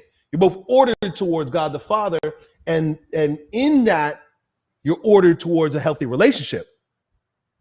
Otherwise, you're ordered towards the government, you're ordered towards divorce and divorce rate. I do not believe in government intervention with marriage. I do not like it. I do not like it at all. I would say that anybody listening here, if you want to take on a mission and you are good with law, you're a lawyer or something like that, fight those laws. Men need to stand up and fight these divorce laws. And we need to make divorce illegal again. And I think it's going to happen because the same way that abortion is now being given into the hands of the states, and there are many states, many states that are going to make abortion illegal. I think that's just the opening salvo to a return to tradition. And so I think it is in our best interest to consider that we should make that fight. I'm already married. Maybe one day I don't know, maybe that will be one of my missions when I'm old, to fight that fight for the men coming up and for families, because it's not just about men, it's about families also. Families are ravaged by no-fault divorce. Don't marry if you're going to have a divorce. Don't marry if it's not for life. And that means God has to be involved, not the government. But the government is involved. Elliot, what do? The government's already involved. Well, then you got to play the government game and you got to write a contract. You call it a cohabitation agreement. I would do that. I would have a sacramental marriage in a church and then have a cohabitation agreement. Because it's tough, man. I wouldn't rely on the fact that a woman is not going to turn on you. She could. If you're vetting the way I'm telling you to, and you guys do the thing that I'm telling you to do, and you live the way I'm proposing, chances are very low. They got to go down. Because if we keep doing what we're doing, we're going to keep getting what we're getting. I'm calling for doing something different. As crazy it may sound, people are like, Elliot, you don't know what you're talking about. All that sounds crazy. But have you tried it? Have we tried it? When was the last time we did this? We're doing everything else that seems right, but we're failing. Tell me how. Tell me how I'm so crazy that if we keep doing what we're doing, we keep getting what we're getting. So anyway,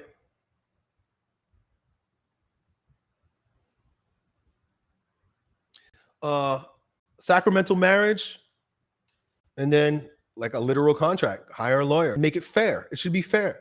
It should be fair. I come in, I don't know how to make that fair. I'm not even like skilled in even trying to consider that.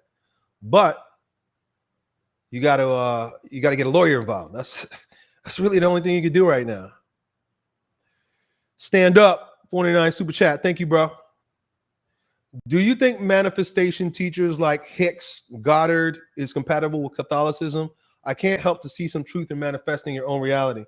Listen, the thing about the New Age, somebody asked me this the other day. They say, hey, Elliot, how do you know that your religion is the only one that's true? I never say that. And I don't think that's a Catholic thought. That's because I like Bishop Robert Barron. I learned a lot from Bishop Robert Barron. Watch him on YouTube. I catechize my family with his work. And he gave this really good talk once. He was talking about the fullness of truth. And there are elements of truth in every religion. There are elements of truth in manifestation. There's elements of truth in New Age. It's not all lies. Right? And like you're saying, I see some truth. That's because there is some truth, but it's not the fullness of truth. And the problem is getting attached to a partial truth can leave you partially satisfied. Right?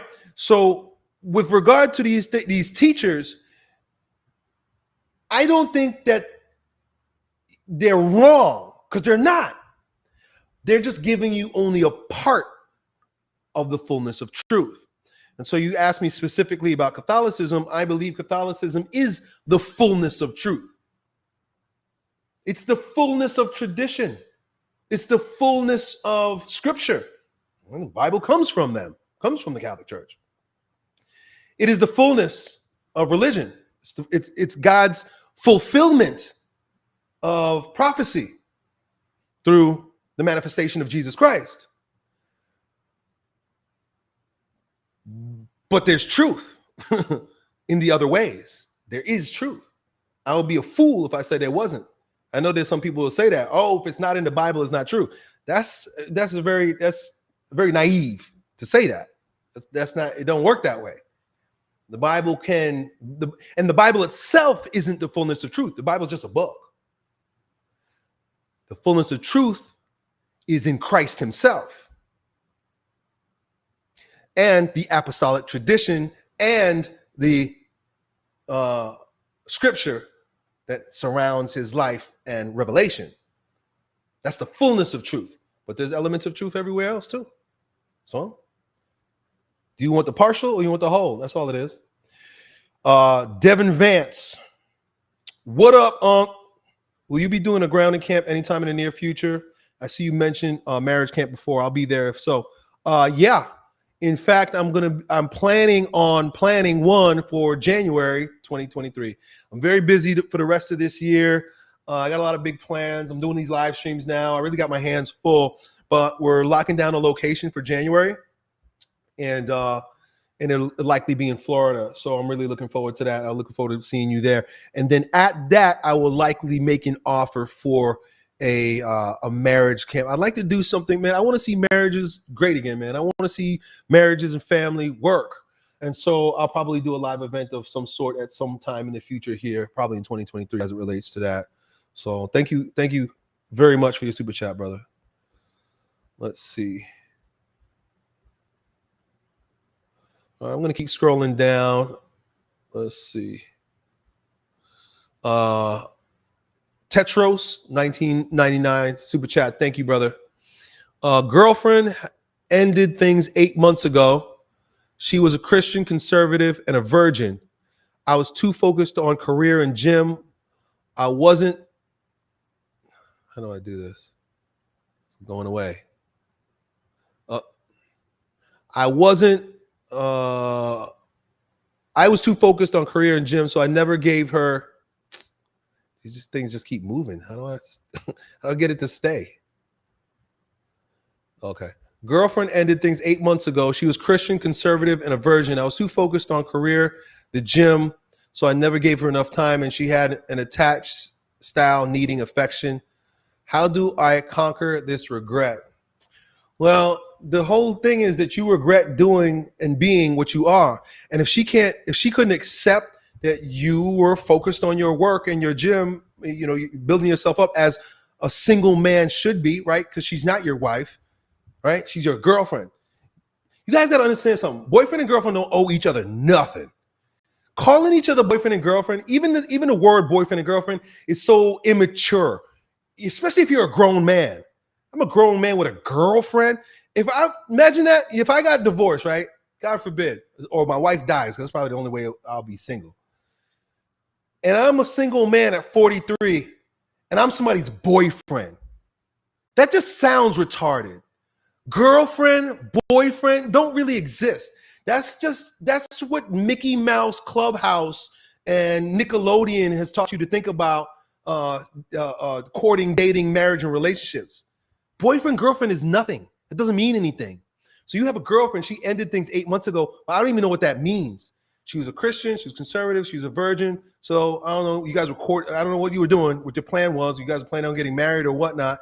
8 months in, you should, I guess she decided I'm not going to marry this guy because he spends too much time on his career and in the gym.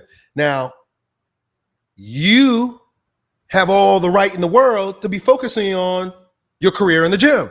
In fact, that's what a single man should be doing. If she was your wife, slightly different story, a little bit of a different story. But as your wife, as a husband, it is your duty to work and provide for her. So she would be getting upset with you because of you doing your duty. Anyway, the bottom line is she may be Christian, she may be conservative, but she has wrong thinking. She got thinking errors. And so either she needs to grow up or you need to be satisfied with moving on and realizing she's not a good choice for you for a wife. Just imagine she's your wife now, right? Because that's what you should be doing. You're in a relationship, you should be thinking about this woman and what she would be like as a wife. If she can't handle the fact that you're working, especially since you're providing and that's your job, and that's your responsibility, you're gonna have a problem. You're gonna have a problem with her. You got a problem with your life. But anyway, there's also something to be said for, and I'm just talking about in terms of marriage now, right? She was your wife. You got to be a little bit of blue pill. A good husband is red pill, blue, purple pill. That's what Rollo Tomasi would say.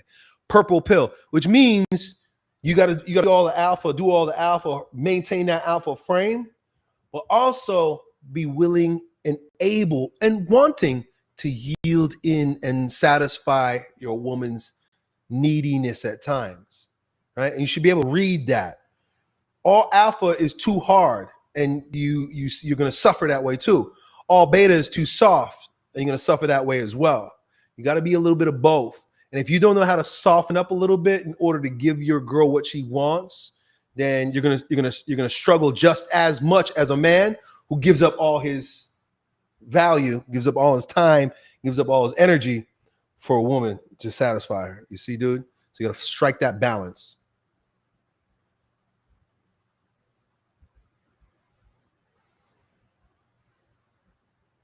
You got to strike that balance.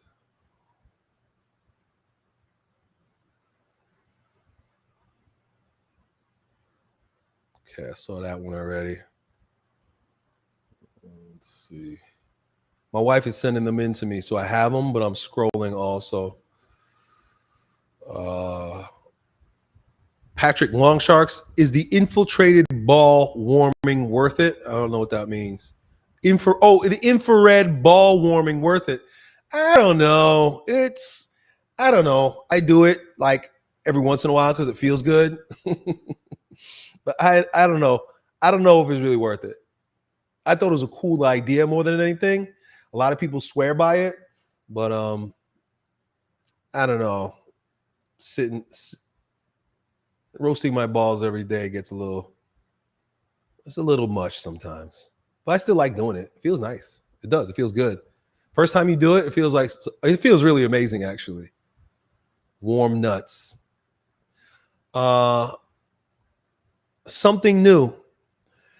I have a lot of visions for life. Modern world calls this ADD, and I start a lot of things, rarely finish due to idea promiscuity. Advice: how do I discern the highest one and stick to it? One of the best things, it's so funny that your name is something new. You're always looking for something new, ADD. Listen, I'm right there with you. I'm not very different than you. I was given medication as a kid. They said I had ADD. This kid can't focus. That's what they said. Maybe it's true. But one of the things that I've discovered as a result of struggling with what you're talking about right now, starting things and not finishing, is I stopped starting things. Some people have a really hard time starting things. Some people have a really hard time getting off their ass and getting things done. Not me and not you. But we have the opposite problem, which is starting too many things and not sitting on our ass. So my advice to you is to start carrying around a notebook, or recently I started using the Notes app on my phone and writing down the things that come to your mind, and just I call it my master list. And if something comes to my mind and I start feeling excited about it, I write it down, but I have to force myself not to do anything about it because I know that I'm being emotional. That's one of the things about ADD people, is that we're very interested in things and we're very passionate about things. We become very interested and passionate. And it served me well in many regards when I've chosen well, or when the thing has chosen me. But I've also failed in many regards because I've gone down rabbit holes that do not serve me. And the older I get, the less time I have to waste. You'll start to figure that out too. You get to a certain point where you realize, oh man, I'm getting older and I'm not getting anywhere because I'm digging too many holes and never striking oil. I dig a lot of holes and never strike oil. So as I've gotten older, a part of getting, for me, has been to become more conservative. I become more conservative with everything, particularly my time. And so there may be things that seem good, that look good, that even strike some sentiment within me, some passion, but I don't act. I do not take action. I do not take action these days. Taking action is a bad idea for somebody with ADD. Write it down and then come back to it. That's how you know. Here's how you know if something is true or if it's just a passing fancy. Two ways. You know that it's true if it keeps showing up to you.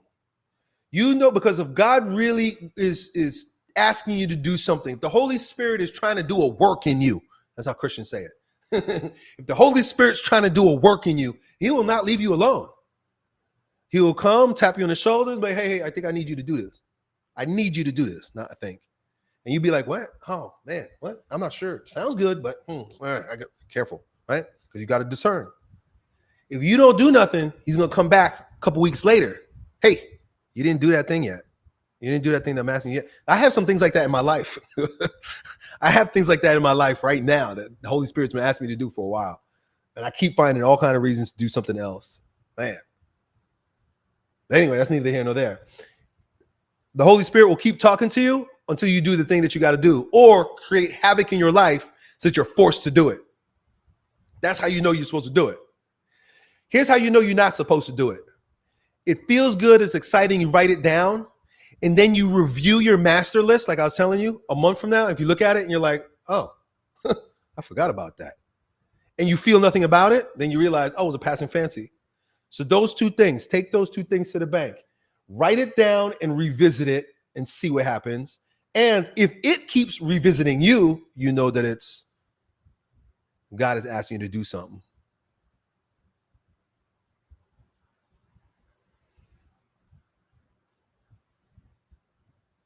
Okay, I'm just scrolling through 100 MXN. David, thank you for your MXNs, brother.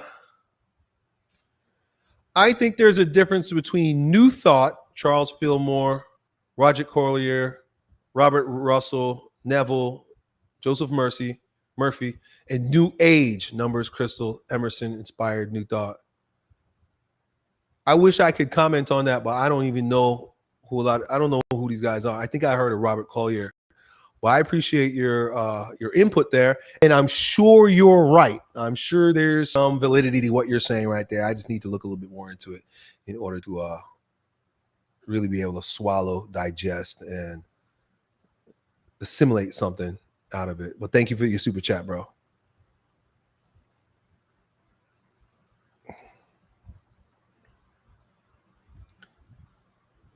Scrolling. I found a way to find these more easily by pinning them. I can pin them. I'm gonna have my wife go in and pin these later. David, $50 New Thought. New Thought books encourage to put trust in God and Jesus Christ. I discover a lot of Bible passages in those books. Thank you again, David. Okay, New Thought books. Well, I'll consider those authors that you're talking about. I think I've heard of some of them. Neville, I think I've heard of. So I'll go check some of that stuff out. New Thought. Thank you.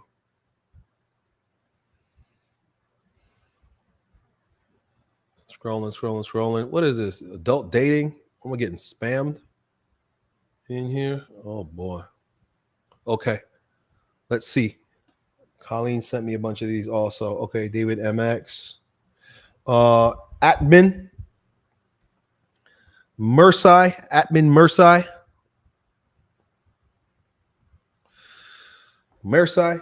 My 2-year-old relationship just ended because I've been incredibly self-centered, work, studies, accumulate wealth, and never prioritize my girlfriend relationship. By the way, I was going to propose to her. Any advice going forward? The same exact advice I gave our dude before. You had a 2-year-old relationship, and look, it could have. I did a long rant on this. I don't want to disregard your question, but I said everything I needed to say about that. I even gave you the blue pill, red pill thing, and that we need to consider as men that there are times to be soft, even though you're going hard and you're grinding. But I also revert to my assertion that she ain't your wife. And if she can't handle that you got things that are prioritized over her, which they should be because she's not your wife, then when you do become her wife, you're going to discover too late that she's too needy for you. And so consider it a blessing. All things unfold perfectly for you. You say, I was going to propose to her. Any advice going forward? I don't think that I think everything that happened is supposed to happen. I think that you're not supposed to marry her. And God saved you. That was a savior. The savior saved you from marrying the wrong woman. Now, you keep doing your work. You keep studying. You keep doing what you're doing. And the next woman that comes along, you come into the relationship with the mindset of a vision for the relationship, and you work towards that vision in the relationship. And in my opinion, there's no other vision for a relationship between a man and woman except for marriage and family. Otherwise, I don't know what you're doing. What are you doing? You're entertaining each other with each other's bodies, right? What do you need a companionship? Get a dog, right? A dog won't divorce rape you. But unless it's marriage and family, then I don't know what you're doing. And so the whole boyfriend girlfriend thing, I already did a rant on that. She owes you nothing, you owe her nothing. You guys are just F buddies. So good thing it ended that way. It's better that it ended. Joshua Pierre, $10 super chat. Thank you, bruh. 22, grinding, trying to become ready to marriage, finance, and life setup. Should I get a house and all my ducks in order before I date, or just a distraction until that time? Ready to be a husband, father. Get everything that you can get right now. Do everything that you can right now. Build your frame right now. Don't wait. Don't waste your 20s, right? You're young right now and you're grinding. If you have the grace to save money and to buy a house and to get all your ducks in a row, do that. What else are you going to do? Now, these guys that are already stuck in relationships, I call them fake relationships, where they have a girlfriend, right? Girlfriend. It's a little more tough for them because now they got pressure, right? They got pressure and they got addiction, right? Oh, there's this girl that I love getting my dudes up on her, and I don't want to let her go, and so I got to hurry up and rush and get things done, right? Hurry up and rush. right? Either that or they've got a hankering, a neediness. Oh, I need a girl right now. I need a girl right now. You don't seem to have either of those problems. You're not addicted, and you're not needing and seeking and simping. So keep working. If you could buy a house, bro, buy a house. Buy a house and flip a house. Be a G like that. Be married to the game, married to the hustle, right? And then, of course, it'll be so much easier to add a woman to your life. She will be pleased to be a part of your life, right? You'll be a high status man. Make yourself a high status man, high value man. And then it's no question. Okay. Let's see. I don't see any more super chats, and I think I like it that way. It's time for me to go. I see a lot of questions in here, though, but no more super chats. If I missed your super chat, I apologize. But I got all the ones that my wife sent in, and I'm scrolling through, and I don't see any more. So I'm going to leave it at that. Appreciate you guys. Hey, had a great show today.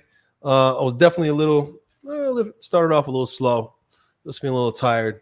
Had a long weekend. But we'll be back later on this week. Appreciate you guys. Keep growing stronger. Talk soon. Done.